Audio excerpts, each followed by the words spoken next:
Okay, so we're now in Seoul. And we are still hungry. Eto, presyo. O, pasok na, Berna. Ay, Korean yan. Basta grilled food. It's absolutely okay. Berna, pasok na. Yes, for two. Oh, okay. Oh, iba talaga, oh. Iba yung Korea. Ayun, ang ganda ng ambience.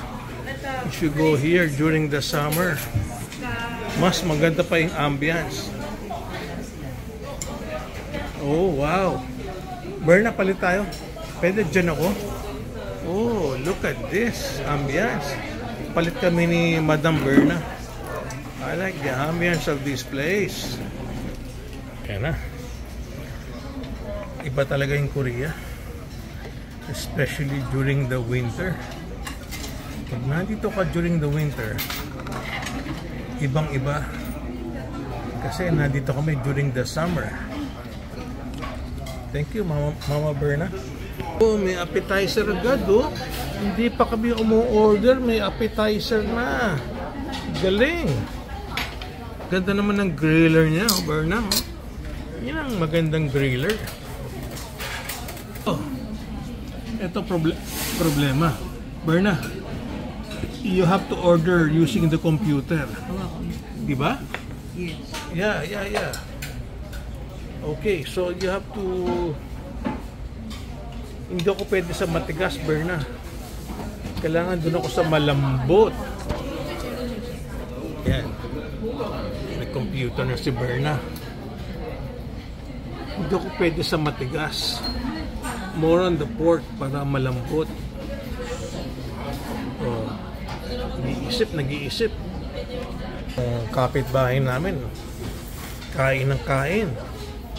Sabi niya, actually, busog pa eh. Pero we just wanted to walk. Anong meron dyan? Basta grilled foods. I'm okay. Okay. The best.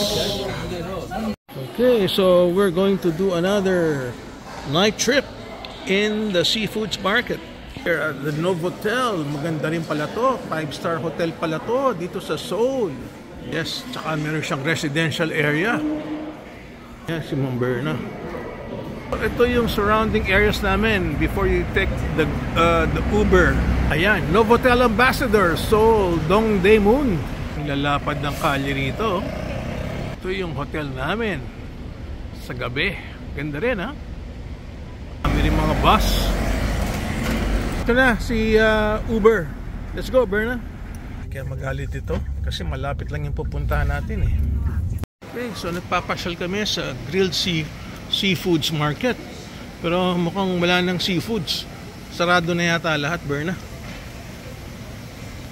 Prutas na lang meron, wala ng seafoods. Ayan, may seafoods pang natitira. Ha? Well, we're just looking around dito sa seafoods market. Mukhang maaga silang magsara, no? Ha? Anyway, syempre pag turista ka, gusto mo lang magpasyal. Yan, mga aquarium, wala ng seafood, sarado na nga. Ganda naman ng mga tindahan dyan, no? Tingnan mo, Berna, sa loob, oh. Alaya sa loob, tingnan mo. Dito, pasok tayo sa mga eskinita. Siguradong meron ka madidiscover dito sa mga mga massage, oh. Ha? Massage pala rito, oh. Ha? Ayan, mga massage, oh. Massage pala meron dito, Berna. Katakot yung massage doon, ah. Parang red light district, ah. Iba yata ang minamasahe doon, ah. Itong isa, mukhang bukas pa, pero walang tao. Okay, mukhang pang lunch lang to. Okay, mukhang sarado na sila. Lakad na lang kami. Bahala na ako sa mapadpad. Okay, so while we are getting lost, ito yung Dongdaemun Gate na sikat dito sa Korea. Yun ang maganda pag nawawala ka. May na-discover kang iba-ibang lugar dito sa Dongdaemun. Ayan, no? Super ganda talaga niya, oh. Dongdaemun Gate here in Seoul, Korea. Okay, dahil sa aming pasyal sa gabi, nakita namin ang JW Marriott. Ganda. Ganda pala ng surroundings ng JW Marriott, oh. Si Berna, nag-GPS pa rin. Ito pala, Hongdae City, oh, outlets. Ito bini JW Marriott. Yes, the JW, high-end ng Marriott Hotels. Okay, napakaganda naman talaga rito sa Novotel. Walang tao, solong-solo namin. At dito kami mag-afternoon tea ni Madam Berna Baron. Yes, ayan ang aming magiging view.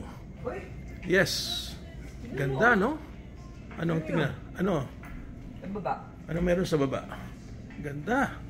This is the view from the executive lounge. Park pa. Yan ang park. Saan ang park? Tapat natin yung dito, meron palang park kaming nakikita, oh. May open space, tapos bundok na naman. Ayan, sino kaya yung mamang yan, oh? Mga heroes nila dito. Sino yan? Ano pangalan ng mamang yan? Ha? Siguro lang yung kamukhain ng sagot. Okay, time to chill out again and have some afternoon tea. Lapit ka pa ng konti, ang layo mo eh. Oh, yan. Tama na yan. Oh, okay? Alright. Okay, smile. Okay, ito, ang tawag dito, Dongdaemun Design Center. Oh, isa pa. Design Plaza. Okay, Design Plaza. Okay, smile. Uy, may tao sa likod eh. Uy, spy. Lagyan ng tao ah. Okay. Uy, may dumadaan na bata. Sandali ah. Okay. Yan, dito yan sa Seoul, Korea. Ayan, oh, ganyan na itsura sa gabi, oh. Ganda, no? Seoul Nightscape. Oh, Seoul Nightscape.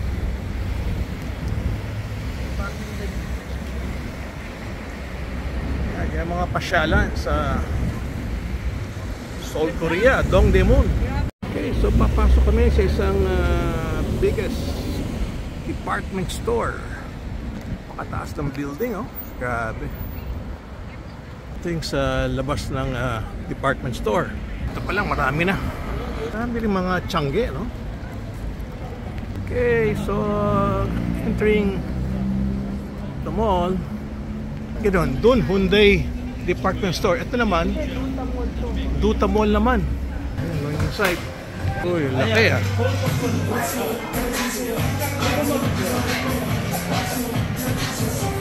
Wow, ganda pala ng location namin. Yan ang aming hotel, oh. Dito sa, ano pa itong area nga, Berna? Dongdaemun, ganda pala.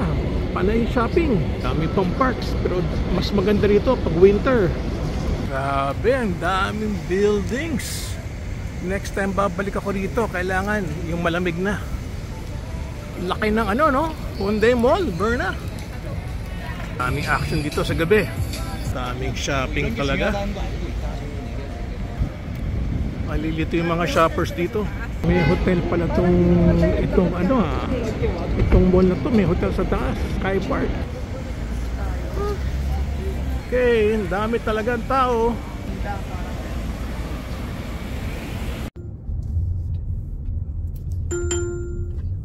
Ito, malapit na kami sa pupuntahan namin o nag-grab.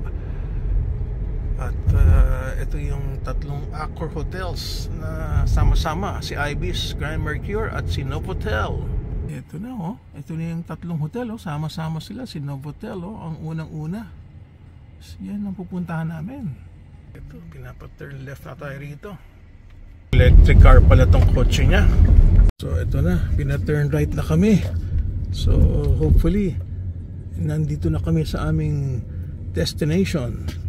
Ito na siguro yung first hotel niya, oh. Ano kayang hotel yan? Kasi ano sila eh, tabi-tabi. Grand Mercure yun? Sana bumaba na tayo ron, ah. Kasi may Grand Mercure ang unang-una. Si Madam Berna, bumaba na. Wow, ang ganda pala. 3 hotels, pinagdikit-dikit. Ayan ang Grand Mercure. Wow. Panay Accor Hotels. Ito pala tinatag na Seoul Dragon City. Itong areang to, ang pangalan to, Yongsan. Medyo may kalayan. Okay, another shot of the, ayan yun ang nagko-connect sa kanila yung mga bridges na yun, yan ang nagko-connect Yes, connecting lahat yung mga hotels niya galing.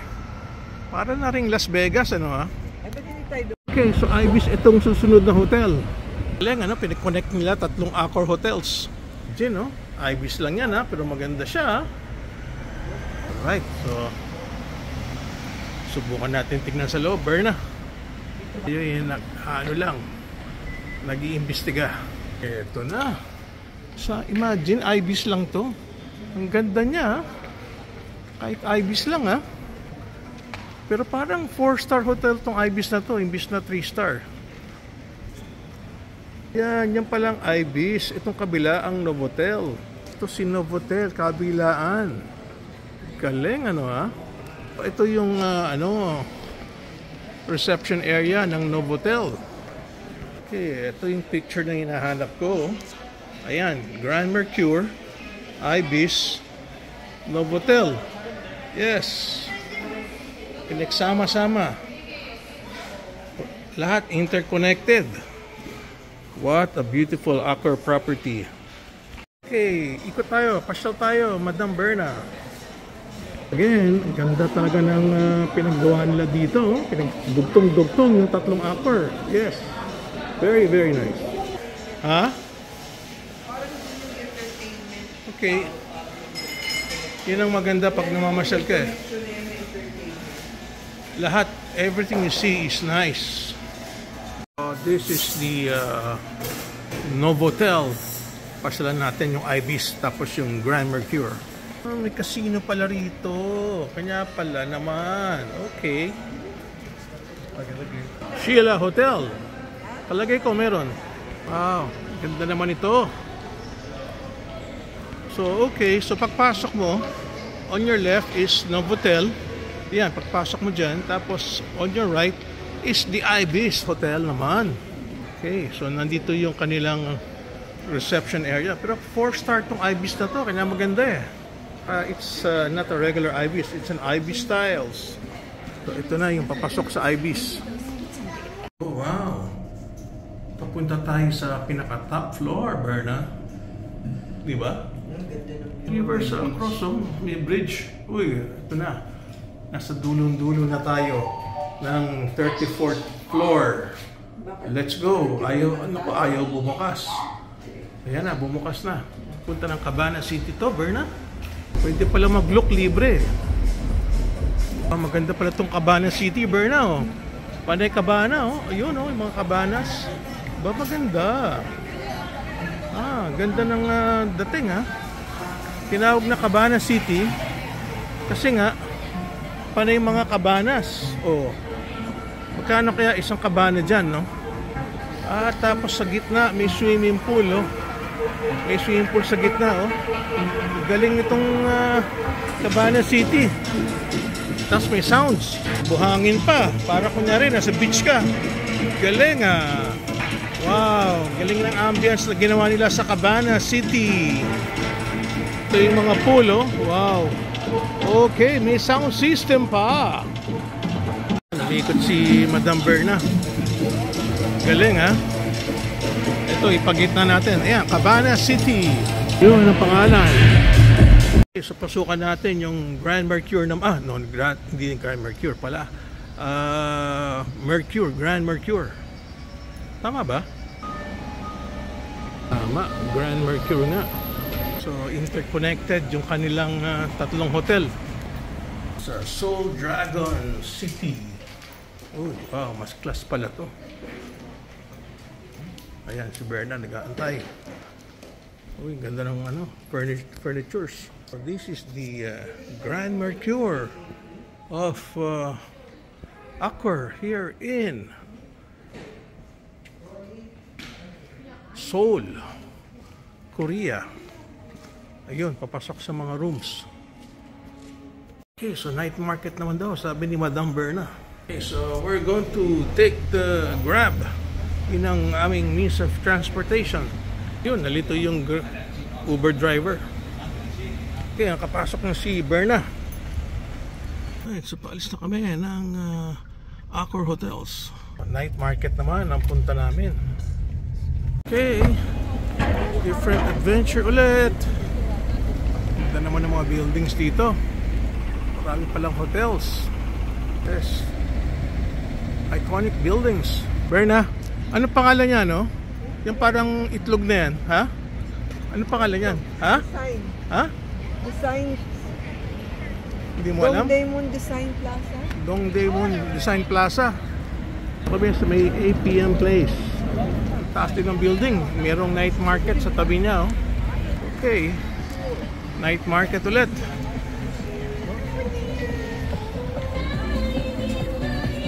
Gusto ko yung food area, eh. Okay, uwi na kami. Gusto lang makita ni Berna yung night market. Okay, nag-aantay na yung Uber taxi.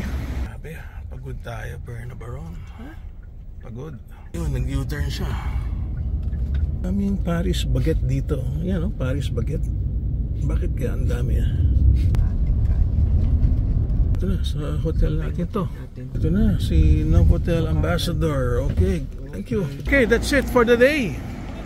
So, Wait lang doon. pagod na. We are back to our Novotel Ambassador, Seoul Dongdaemun. Thank you for watching. Okay, we're starting to eat.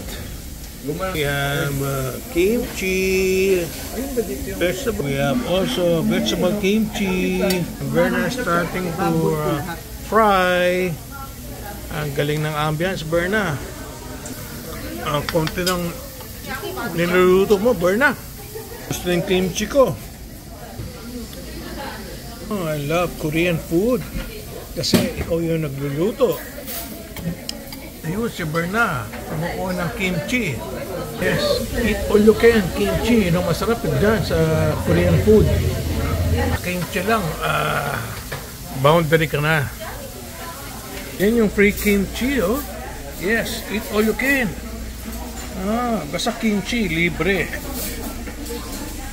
Okay, so we're back here at the Korean restaurant.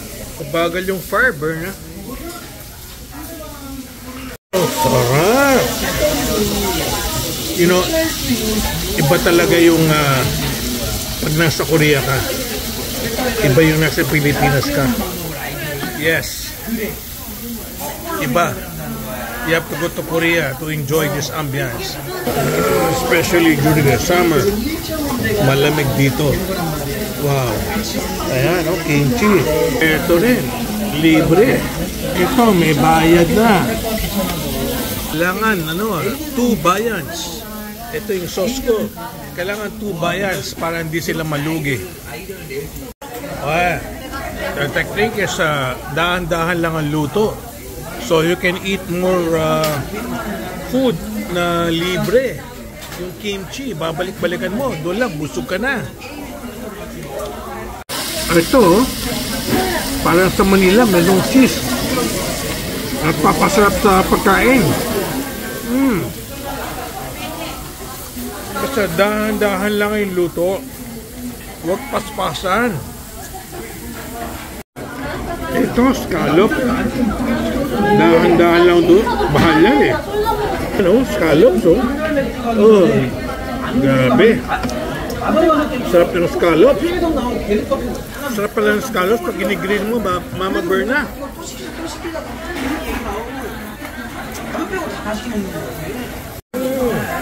Kailangan, dahan-dahan lang ang luto, Berna. Sarap.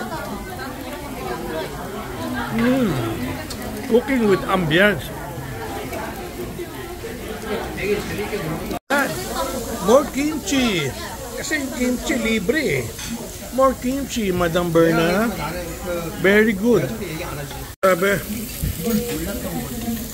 Ang bilis mo magluto, Berna. Samantalang libre naman yung kimchi. Kahandaan lang ang luto. Ang bilis mo magluto.